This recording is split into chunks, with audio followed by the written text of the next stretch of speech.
The proper use of an ult can make or break a team fight, and that team fight can make or break your wins. By the end of this video, my goal is to help you understand more about the characters and their ultimates and how to use them properly. Again, a proper ultimate usage can make a one team fight, and a one team fight can make a one match. At a fundamental level, in my personal opinion, there are three types of ultimates. Now, there's different types of ultimates that can overlap, and you can call them different things, but at a nice fundamental basic level to help you understand when to properly use your ultimate, there are three types. Let's start with number one. The first type of ultimate is one of the ones that many people consider to be like the go-to ultimates, and these are wipe ultimates. Pretty much as the name implies, you're going to be using this ultimate to either wipe an entire team, or you're using the ultimate to at least get a pick at minimum. If you're able to wipe the team, well, obviously there's no more team left to even team fight. And if you can at least get a pick, the odds are more in your favor that you will win that team fight. In this example, we're going to be looking at Groot.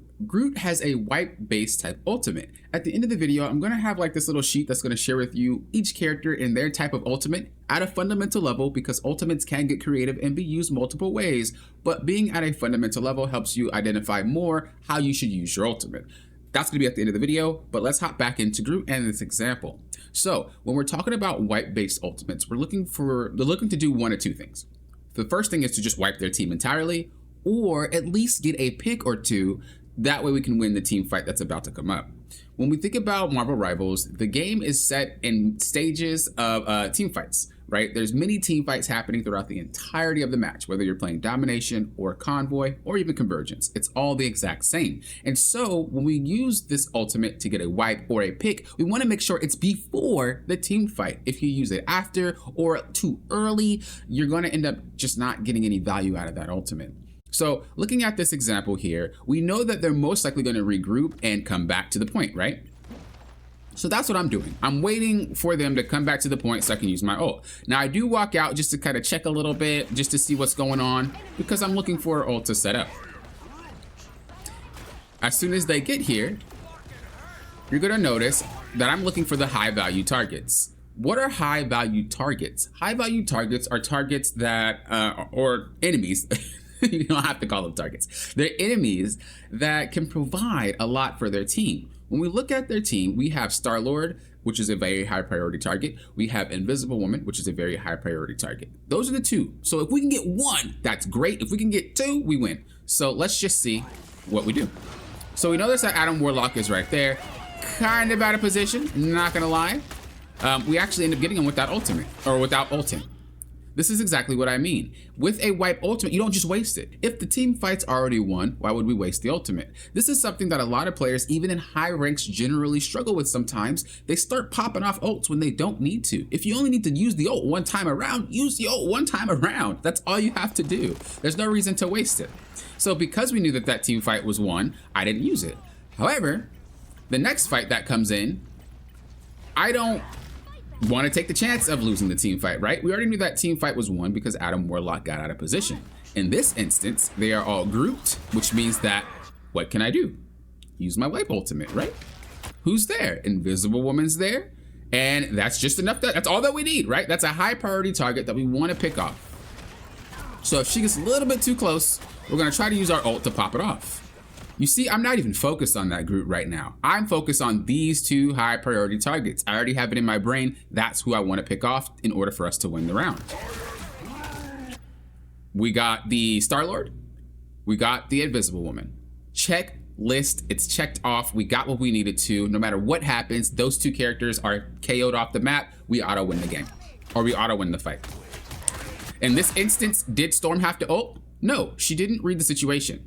All right. And this is what happens when people do not read the situation properly, when people do not have great ult management, they end up in a position where they fire off their ults and waste it. Imagine next round, we can open up with a Storm ultimate, secure point, secure the first team fight, and the game could be won off of that. Use your ults wisely. And remember, when you're using a wipe ultimate, the goal is to wipe the entire team or to get a pick. If you're using it, make sure you're getting high priority targets. That way you can end up winning the team fight. Don't use it too early. Don't use it too late. Use it at the proper time, just before the team fight, and you will see way more success with your wipe ultimates than you probably have before. Moving on to number two, the second type of ultimate is called a Disruptive Ultimate. Usually disruptive ultimates are generally the ultimates that players think are bad, such as Mr. Fantastic. That isn't a wipe ultimate, but players confuse wipe ultimates as like the go-to, and every character that's a DPS needs to have a wipe ultimate. However, that's not how they're designed. They are designed to disrupt. So what is the goal of a disruptive ultimate? A disruptive ultimate is usually used to elicit a response from the enemy team, whether it's to move them out the way, creating space, whether it's them using cooldowns or ultimates to avoid it, whether it's just them going crazy and having to focus on that ult rather than the actual fight itself or what they're trying to do.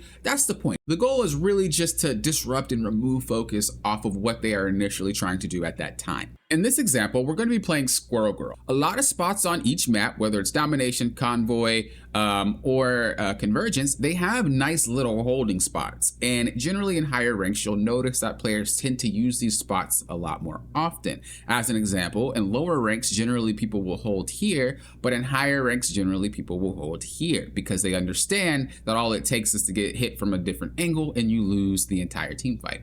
So usually people do hold here.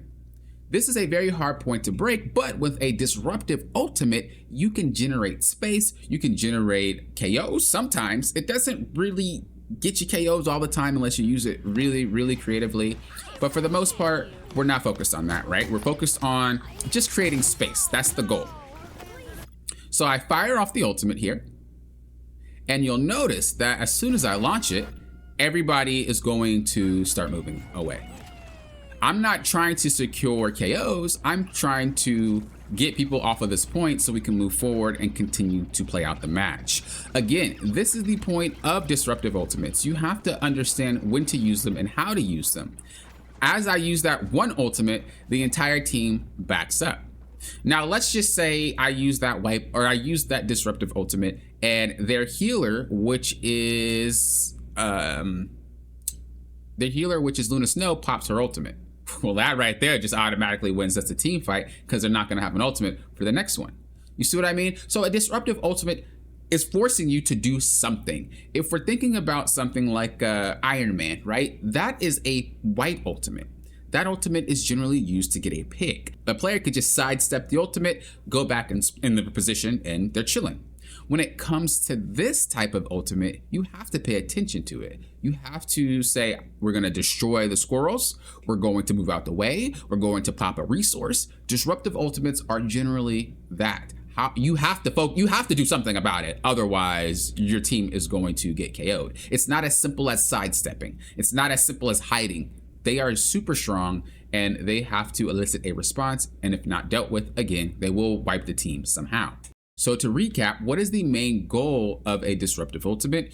Your main goal of a disruptive ultimate is to elicit a response. You want to wait for them to be committed to doing something, whether it's poking, whether it's trying to set up by using a cooldown in a specific spot, whatever it is, just make sure they are focused on doing something specific. Once they are, pop that ultimate, and you're going to get them out of their comfort zone. They're going to have to either move, deal with the ultimate itself, or pop a resource that's going to eventually lead into a one-team fight. Once again, the goal of disruptive ultimates is not to secure KOs, it is to disrupt. It is to make the enemy team go into a frenzy about what to do, and most of the time when they don't know how to handle it, they will just back up and give you that space. The third ultimate that we have is the supportive ultimate.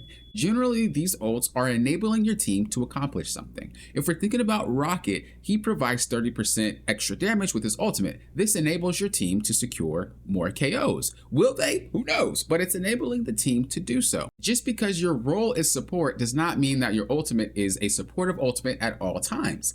As an example, Cloak and Dagger's ultimate can be used as a supportive ultimate. However, it can also be used to create space. And more often than not, especially in higher ranks or even in lower ranks, without them really noticing that's what they're doing, you're creating space. You're pushing yourself out there and you're creating this path where no one can stand in. That is creating space. If you think about Mantis or you think about Luna, when they ult, generally they do not create space. Most of the time, people will just fight inside of their ultimate, or Magneto will just bop one-shot that person out of their ultimate. So in this example, we're playing Mantis. Now, what I usually like to do with a supportive ultimate type of character is I like to think about when and why would I use your ultimate.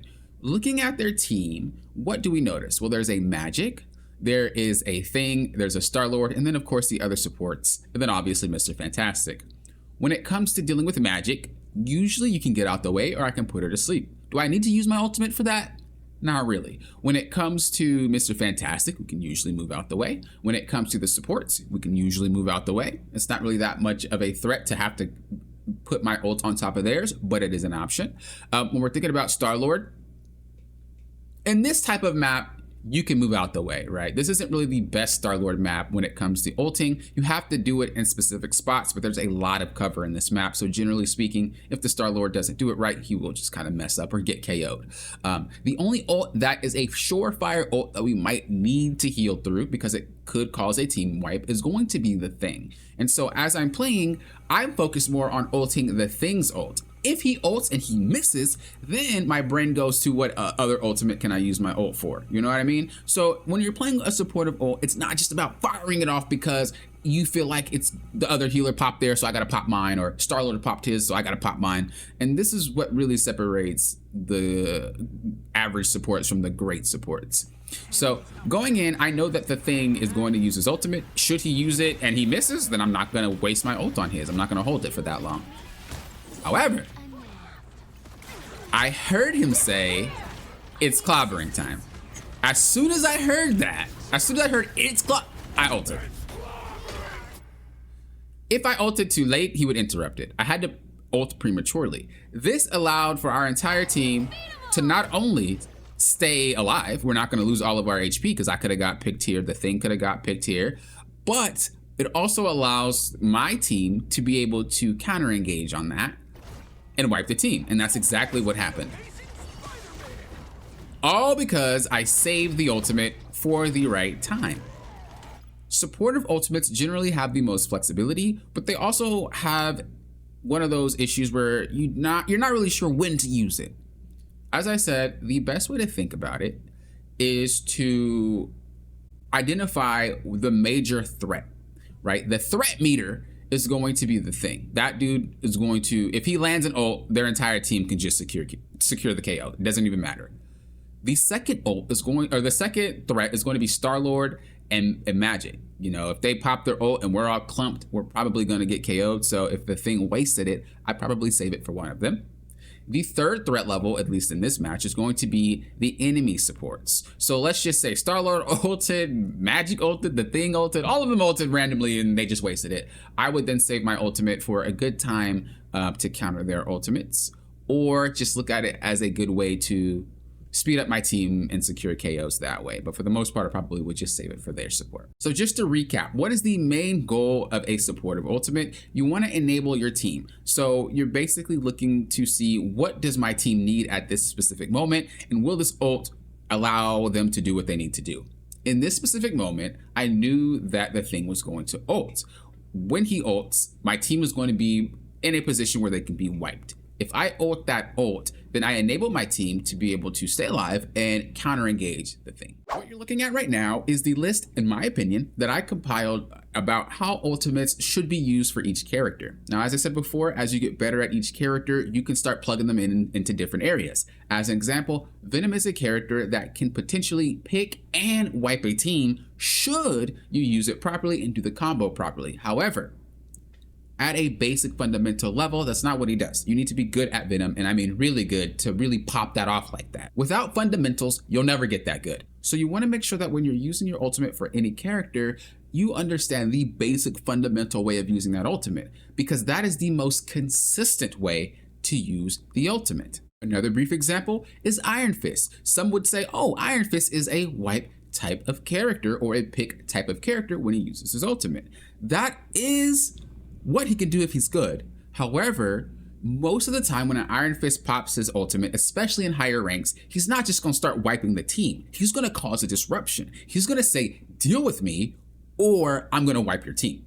But the goal when you pop an Iron Fist ultimate should never be, I'm going to wipe a team. Because most often than not, you're not going to. You're using your ultimate to elicit a response. I'm probably still gonna get comments about it anyway, but I thought I should explain it to those that actually watch the explanation and understand what I'm saying. These are the basic ways to use their ultimate. This is the foundation of the character, again, in my opinion, of how you should be using their ultimate. Once you get better at the character, you can start using the ultimate in more creative ways and more ways that allow you to take over a match. But start with this. I promise you, you're going to see a massive increase in your gameplay and in your wins if you just start with this first. I promise you. I know things like this can get a little bit complicated, so if you would like one of your matches reviewed, to just make sure you're using your ultimate properly, I do reviews on the channel for free. Or if you feel like popping, I'd like a little bit more hands-on. I don't think a review is enough for me. I offer coaching as well. Click the join button down below, or go to the description box and the same link will be there. Check the memberships tab and you're going to be able to see the coaching and all that extra good stuff. One more announcement, I'll be doing a raffle every month for free coaching, so you can also get it done that way. As always, thank you guys for watching. I really do hope this video has helped you. If it has, hit that like button so that other people can get the assistance that they would like with their gameplay as well. And until next time, you know what I always say. Thank you guys for doing what? Popping often. We'll often.